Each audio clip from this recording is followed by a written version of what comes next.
Hello everyone, welcome back to Planet Coaster, welcome back to Warped Worlds, and in today's episode we're going to be continuing with the facade for the main street, for the Roaring Twenties style area, and basically covering up the interior for the queue line that we built in the last episode.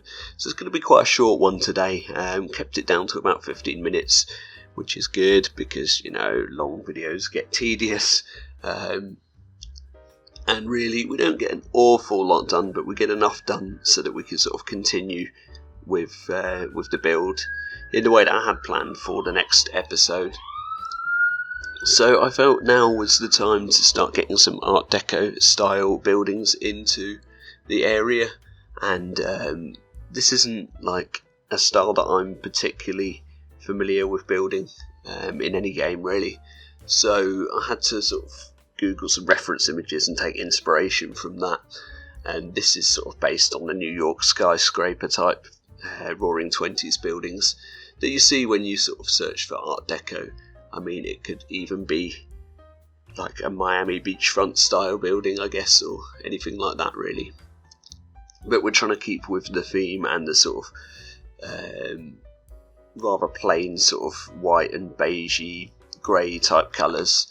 And then just add a little bit of colour with some gold, or rather silver, sort of detailing on the top of the building here. So yeah, it's really basic, really simple actually, this building, and I'm using a lot of just plain office style windows. Not sure what this window is called in the game, but yeah, I do go back before the cinematics at the end, but rather before the build is finished, and take out some of the layers. I'm not explaining this very well, but basically I looked at the scale and I thought that each floor on this building is half the size of a floor on the main building to the left of it. So I thought, yeah, really, it doesn't fit the scale, so you won't see me do it on camera, but I do sort of make each floor double the size it is now, if that makes sense. You'll see what I mean at the end anyway. So yeah, you can see that all the nice silver detailing is in at the top there, and yeah, I think that really makes the building come to life.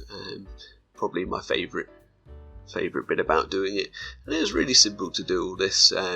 The only difficult bit was filling in the sort of sides and the corners, and you know, all the awkward bits that you get when you're building like off-grid and stuff in Planet Coaster. But yeah, I'm pretty happy with how this first one turned out. Then I'm just sorting out a bit of the back of the sort of main building. Obviously a lot of this is just going to be a show building, although we're not going for realism. It will just have a flat roof on the bits that you can't really see from ground level, rather than doing a fully themed roof all the way around, fully sort of detailed roof, just because it's, you know, a waste of piece count when we can just put concrete in there. You're never going to see it anyway unless you're looking from a bird's eye view sort of thing, and yeah, you're not going to see it from guest level. That makes sense. Moving on then to the next building, we go for a very sort of cinema inspired build with this, using the I think they're the 70s diner pieces. Just using them as sort of balcony type things, and then filling them in with some glass windows, and then I do stick some art shapes in the background there to cover up what you can see behind, so it just looks like a facade. And I think although it's all very simple, it does a good job of covering up all the stuff behind that you're not meant to see. And that's what we wanted really, just a continuation of this 1920s style town. Is it 100% realistic to the 1920s? Probably not. But with things that I've been building and ideas that I've got, I have sort of quickly researched whether it would be realistic or not to have these various things in the 1920s, and generally, yeah, most of the stuff I put in would exist. Like at the end, you'll see some phone boxes have gone in, and I thought they were a bit later than that, but apparently they were around at the time. Didn't even realise this was a piece in Planet Coaster, never noticed it before. I've probably seen it in other people's builds, but I've never seen it when I'm building myself. I thought that just looks so good, I really hope we can put it in. And yeah, it turns out that they did exist back then.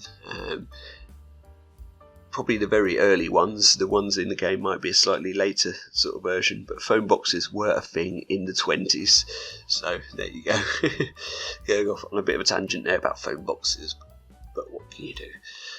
So I wanted to add a little bit more Art Deco style interest to this building. So again, copying from references and sort of taking inspiration from reference images. We just stack a load of these little temple pieces together to make a nice design all the way down, and then stick some windows on it for the main part as well. I did have to use a few more Thememaker Toolkit pieces in this one, the hydro beams. I mean, they're just such a useful piece because there's no real thin like beams in the game, so for in between the windows, making a sort of realistic window, you need to use something like that. I couldn't find a way of doing it with just in-game pieces, but yeah, we are sort of using them as sparingly as possible, as to not start killing the FPS before we've even finished the first sort of themed area of this park. But yeah, I mean, I think it's okay to use it sort of as and when. If I had a computer that can handle it, or if Planet Coaster was obviously more optimised for newer machines anyway, then I'd probably just go wild with the TMTK and put it everywhere, because then you can get things that look a lot different to your sort of bog standard Planet Coaster builds. But you know, I do like building with the original game pieces as much as I can as well, and the sort of challenge around that, finding what you can use as a piece to replace you know, whatever you'd use TMTK for, I guess. So I put a little doorway in here on street level, along with all the windows, and I think I used the doors from the horror pack or something like that, spooky pack, and I think they look really good on this building. I think they give a nice sort of old-fashioned look to them, I guess. And yeah, these buildings give a bit more of an Art Deco feel and sit nicely next to each other on this sort of row of facades here. Obviously there's guest pathing all along here, so the guests will be able to walk around all this area. Although these are only facades, there's not going to be any shops or anything in them. I do need to start thinking about where we're going to get the food and drink stalls in this area as well, because that's not something that I've really considered yet. I think there's a gift shop and some restrooms, and that's it so far. So yeah, at some point I'm going to have to go back, or not go back, but rather think about where we're going to get the restaurant building into this area. And there you can see I'm just doing the path work.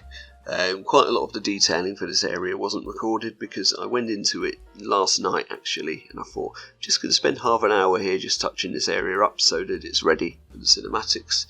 And the half an hour sort of turned into 2 hours, and I went a bit crazy with it. So you'll see quite a bit of stuff appear that isn't in the time lapse for this one. Just doing some of the lighting here, then using the basic box lights, but sinking them in a bit just so that we get the effect that there's light coming down outside the windows, rather than, you know, not a light that you can see. I think we're kind of limited for different styles of lighting in this game. They're either rather bland or really over themed. There's sort of not much in the middle really, so you have to be a bit creative sometimes with lighting. And yeah, copying this path across so it's like a road and a pavement style thing all the way along, and then I just sort of blend that in with what we've already got and stick some lampposts in and stuff like that. I decided that we need to get some brick wall over here because I don't want this grassy area to have a building in it. It's just going to be a grassy area for now, unless I decide I want to do something else with it later on, but we're not really focusing on this area at the moment, so I just wanted to sort of finish that side off temporarily, just so there's something there. and yeah, until I decide what to do with it really. And I quite like these circular planters as well. I think they work quite nicely in this area. And then just sinking some mulch in and adding some planters and trees and stuff like that. So yeah, that's pretty much it for the build in this one today, and I hope you guys enjoyed it, and I'll leave you with some cinematics from the build so you can see what it all looks like complete, and that will lead us nicely into the next episode where we're going to build something else, obviously. So I'll see you guys over in the next video. Thank you very much for watching. Bye then.